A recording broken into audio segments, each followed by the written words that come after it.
During the 20th century, with the advent of quantum mechanics, many of our preconceived notions of how the universe worked were being overturned. Whereas the old classical understanding of physics saw the universe as resembling clockwork, where one could accurately predict any event given enough information, new discoveries in quantum physics showed that many properties of the universe were inherently unknowable.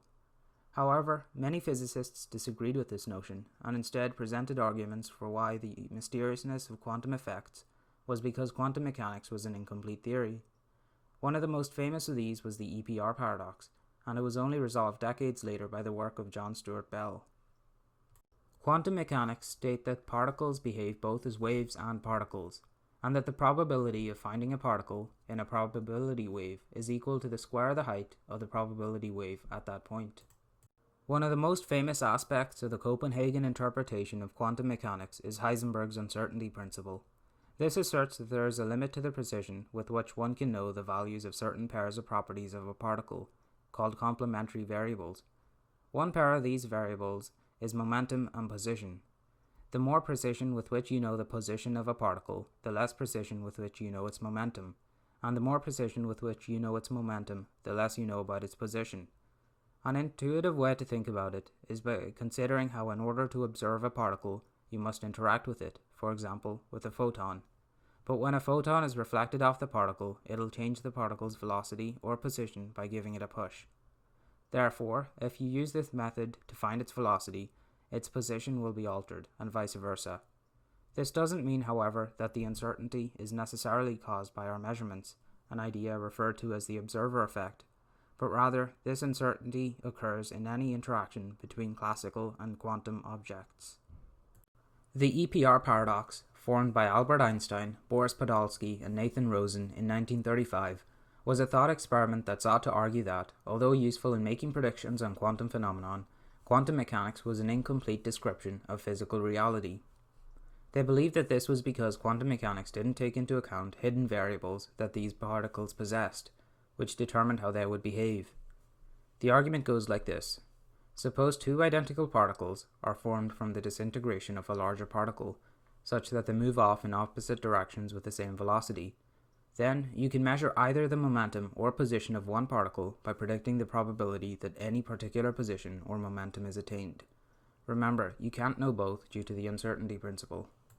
Because the first particle started from the same point as the second particle and was traveling with the same speed but in the opposite direction, you can use the position you obtained from the probability wave of the first particle to find the position of the second particle. And since you didn't perform any sort of physical measurement on the second particle, and instead measured it indirectly, it must have had this position from the very start. The same thing applies to momentum. You can use the momentum you obtained from the probability wave of the first particle to find the momentum of the second particle, and since you didn't perform any sort of physical measurement on the second particle, and instead measured it indirectly, it must have had this momentum from the very start. EPR didn't believe that by measuring the momentum or position of the first particle, you'd change the momentum of the second, as the experiment could have been performed with thousands of kilometers separating the two particles.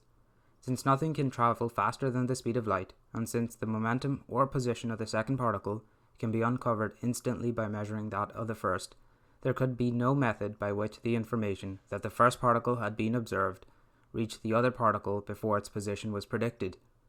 Instead, they argued that each particle always had a definite position and momentum.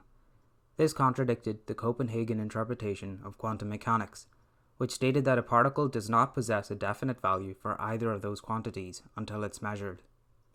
In 1951, David Bohm proposed a new variant of this paradox, but with particle spin instead of momentum and position.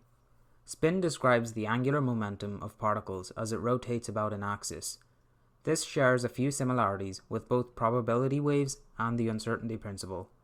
If you were to measure the spin of a particle about one axis, for example the x direction, all the spin would be transferred to the x-axis and will be manifested as either spin up or spin down. This is analogous to how a wave function collapses when an observation is made on a particle. At the same time, the spin of the particle around all the other axes is now unknowable now that you know the spin around the x-axis. This is because Heisenberg's uncertainty principle applies to them, since they are incompatible observables.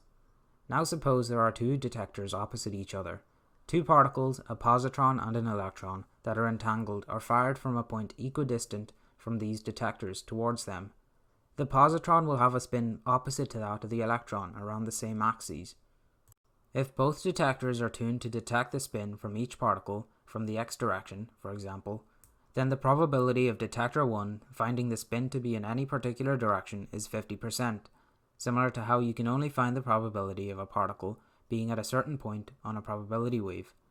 If detector 1 finds the spin to be spin up in the x direction, detector 2 must find the spin to be spin down in that same direction.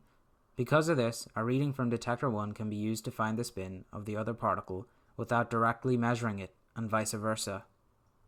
You could have chosen any other axes instead, such as the y-axis. This is analogous to how in the EPR paradox, you could have chosen to measure momentum or speed. The measurement of the spin from detector 1 couldn't have affected particle 2 as he didn't measure its spin directly. So you must conclude that since information cannot move faster than light, that both particles' spins were always in those directions. John Bell was able to convert the EPR paradox from philosophical speculation to an actual experiment by considering 3 or more features, such as 3 different spin axes, which counted as incompatible observables. Suppose that there were 2 detectors at the opposite sides of a room, with 2 entangled particles, like an electron and a positron, originating from the middle of the room, and being fired at each of the 2 detectors. Unlike last time, the particles are not pre-programmed to choose the same axes, but instead they choose one of the 3 fixed axes on their own, randomly. Bell's theorem suggests that if, as EPR would suggest, hidden variables existed, which determined what directions both particles would spin in a given axis, then the probability of the 2 detectors being in agreement is greater than 50%. Let us say, for example, that particle 1 was set up to spin up in the x direction, up in the y direction, and down in the z direction. We'll denote this as up, up, down.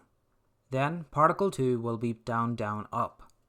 Then there will be 9 different axes combinations between the 2 detectors, of which 5 will allow them to get complementary spin values.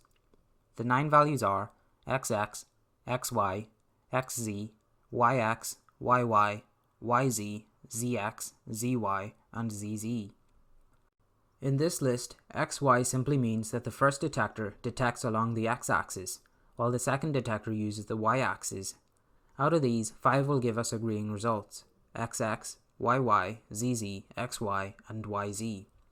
So the probability of them agreeing is at first glance 5/9. This also applies to all spin combinations that may be given to these particles by local hidden variables, as one of the spins must be repeated at least once.